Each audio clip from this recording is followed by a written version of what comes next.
Hi everybody, this is Mike with Accounting for Cycling. Today we're going to be going over a new shoe. It's the Brooks Hyperion Max.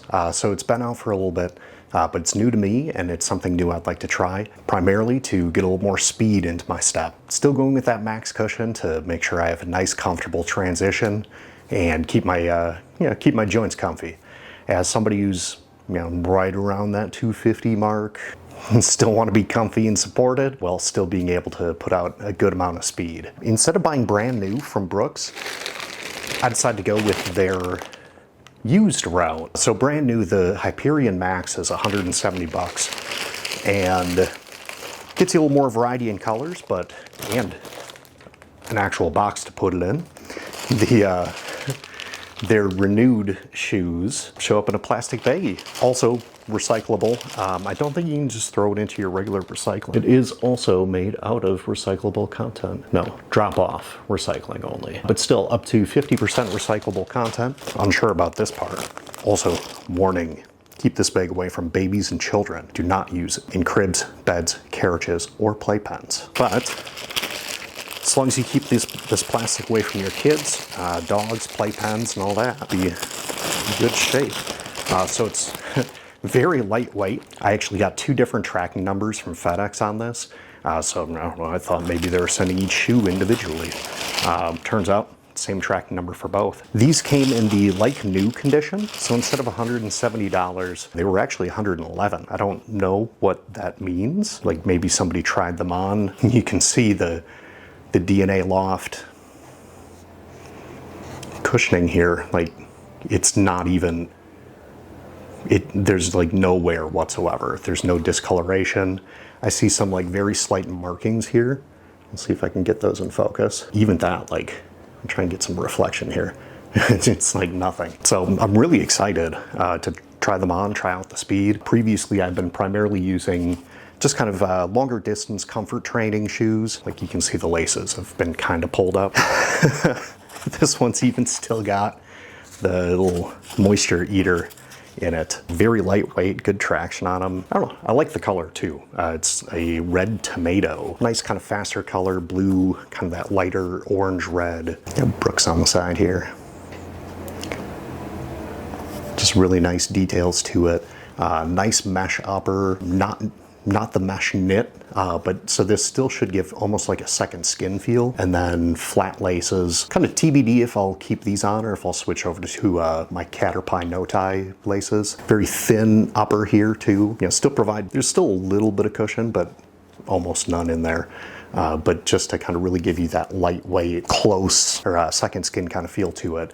To keep weight down, to keep speed up, keep everything moving. Cherry tomato, Arctic ice, and Titan. Sure, we'll go with that. This has an 8mm heel to toe midsole drop. A relatively flat shoe. Not a zero drop by any means, but just kind of gives you still kind of a forward lean to really kind of work into the rocker shape of the shoe, but nothing too extreme. You're not sitting at like a complete slant. So my other primary distance shoes are the Brooks Glycerin 20. And you can see it's got the DNA nitrogen fused loft foam. The Hyperion Maxes do as well.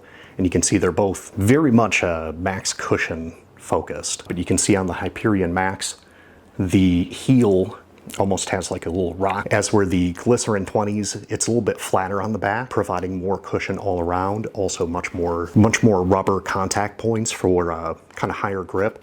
You can see these ones are starting to wear a bit, as well as also a kind of overall larger surface area.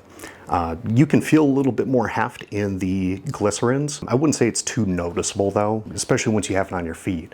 And I mean, we're talking about maybe an ounce difference. Next, what we'll do is we'll put the shoe on a scale, kind of see where it comes into play weight-wise, check it out a little more in depth in a downward view. That'll be kind of my first impressions. I'll definitely be testing it out kind of as we go here. I mean, obviously it's meant to be more of a speed shoe, but I'm kind of predicting I'll use this almost more kind of race focused.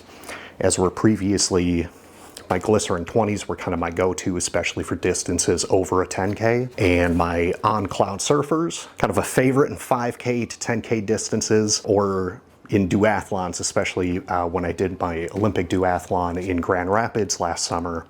I did the 5K in this, and the 10K in this.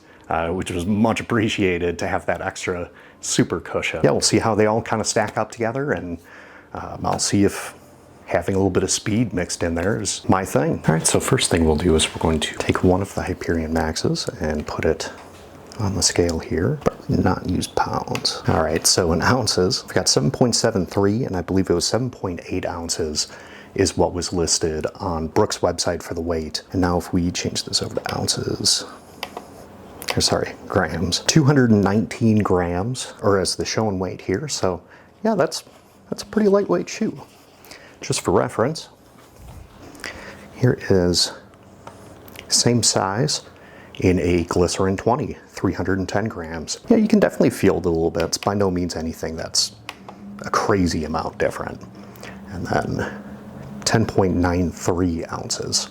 It's almost 3 full ounces heavier. The On Cloud Surfers, 8.78. That's the Cloud Tech coming in. And then, so here's the side of the shoe. It's got a little Hyperion Max here, so you can tell it apart from your other Brooks shoes. A couple, yeah, just kind of minor decorative pieces here. The heel, make it a little bit easier to kind of slip on, slip off. Very thin, comfortable tongue here. Still a little bit of padding on the bottom. The laces are pretty soft. They are kind of a knit material. Then on the inside, you can see it says Brooks, and the other one says Speed, and also says neutral, because the Hyperion series is primarily a neutral shoe. And of course, with these being the Max cushiony ones, you can see they're fairly thick. Now, I personally prefer a thicker sole Max cushion shoe, primarily because when you're putting a lot of weight on there, with each step, it's a little bit easier on the knees, the back, the legs, your hips, everything, especially when you start getting into longer distances. As a bigger guy, you really start to appreciate the little bit extra thickness. But once you start getting into those longer ones, and definitely if you're doing multi-sport, you'll really appreciate having that extra cushion, especially when the alternative is putting on something that's super low, super fast. You get a little bit of flex here, just basically to help with your push off. But it is a decently firm shoe. It is meant to give you that kind of little extra springiness to it. And on the bottom, on the forefront, you've got quite a bit of extra rubber here and it's relatively thick as far as shoes go, to give you a good contact point when you're pushing off or even kind of landing in the midfoot. If you do land more towards the back of your foot or more with a flat foot, you do still have some rubber contact points there, so you do get some additional grip. You've got the DNA Flash logo kind of stamped in there, because that's what kind of foam this is, to provide a very lightweight, nitrogen infused, very springy, explosive, energized propulsion, giving you fast transitions between landing and pushing off. It's really kind of the way that the whole shoe is designed, is to really kind of give you that feeling. And then also, I'm really excited to test this thing out. Lighter than my On Cloud Surfers, which were my previous kind of, I would say, like 5K shoes. I use them for a couple of 10Ks too, but kind of my lighter weight, but they really don't give you that like big explosive push off. Like, you don't get a good energy return off of them, but they are very comfortable. With the Glycerin 20s, you get a surprising amount of energy return, but it is meant to be a maximum cushion, comfortable, longer distance. I imagine it's not going to be anything close to the return on these, but I found the Glycerin 20s to be extremely comfortable,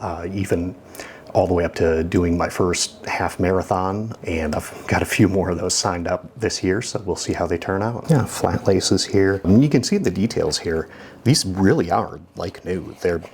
I don't even know if they were worn, aside from maybe like testing them out, but yeah, I'm very happy so far.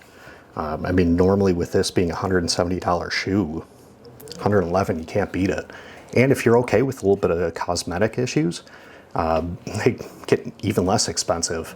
So I'll be checking out the used options in the future too at Brooks. Thank you so much for tuning in today. Again, this is the Brooks Hyperion Max.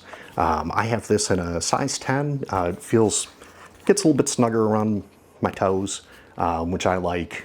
Gives a little more confidence in each step. This is off of their renewed used shoe site. So big thing it does with that is Normally the Hyperion Max is $170, as long as you're not too picky about color. This was $111 in like new condition, which I would agree it is. There's also, I believe, good condition, and then I think it was like okay or near good, but different variations of the level of wear on the outside, some discoloration. This thing's damn near perfect. Yeah, this thing's almost perfect, so very happy with going that route. Plus, the shoe gets a second life with me. Thank you for tuning in today. My name is Mike with Accounting for Cycling. Like the video if you enjoyed it. Hit subscribe down below if you haven't already. Any of the links that I have down in my description below are going to be my affiliate links.